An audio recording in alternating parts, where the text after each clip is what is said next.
Freedom Daily News. Renovations debuted, everyone immediately sees what Trump put in every room to piss Obama off. The first family has been back from their 17-day stay at the Trump Golf Club in New Jersey for a few days and settling into their newly renovated presidential residence in the White House. After 8 years of Barack Obama living there in disrepair without a care for the historical place, it was time to make the West Wing great again. However, with Trump in charge now, After 8 years of Barack Obama living there in disrepair without a care for the historical place, it was time to make the West Wing great again. Donald Trump doesn't do anything half-heartedly, and along with ordering the necessary repairs, he did something extra, which will perfectly infuriate his predecessor, who was seeing the new digs and what else Trump did, in the just-released photos debuting the renovated rooms of the West Wing.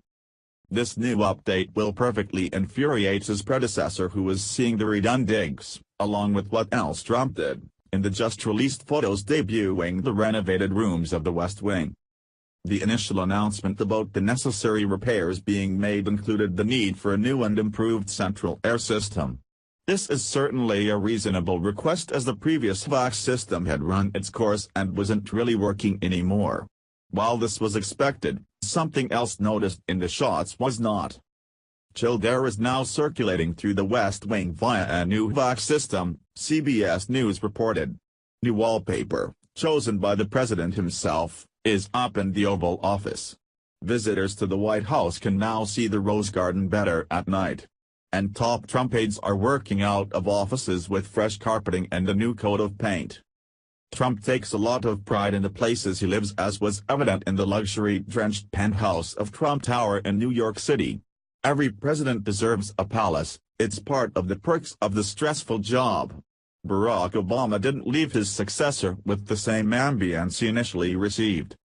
While some like to criticize Trump's exquisite taste, they are now going to have to live with it, knowing he customized the White House himself.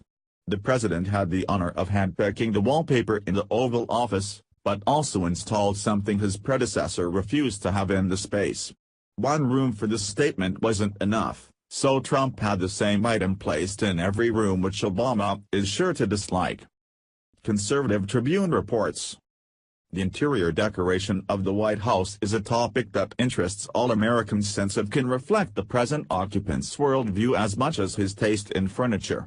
When Barack Obama won the presidency, for instance, one of his first acts was to remove a bust of British Prime Minister Winston Churchill from the Oval Office. One of Trump's first actions on winning the presidency was to order the bust reinstalled. Literally, it was done on his first day of office. But with the new renovations, the president has done more than just pick out some wallpaper. He's also lined the West Wing with golden eagles that symbolize his patriotic side, according to Business Insider. One such eagle can be seen in the newly redesigned Roosevelt Room, while another can be observed in a chandelier hanging outside the Oval Office. Before liberals get their pants in a wad over Trump spending extra cash on the renovations, it should be pointed out that this was all part of an approved budget for it 3 years ago, under the Obama administration. Barack and Michelle were apparently okay with living in the space they made a mess of, as they didn't get the renovations done in the 8 years they were there. To make matters worse, it was of such little concern to them that a cockroach infestation started and grew in the White House while they were living there, and went completely unaddressed. Mr. Trump wanted to bring back the luster and the glory of the White House, an unnamed White House official told CBS News.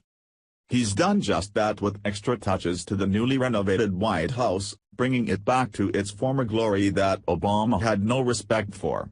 The difference in these two presidents is more than just their politics, it's attention to aesthetic details and appreciation for the people's house that the country can be proud of.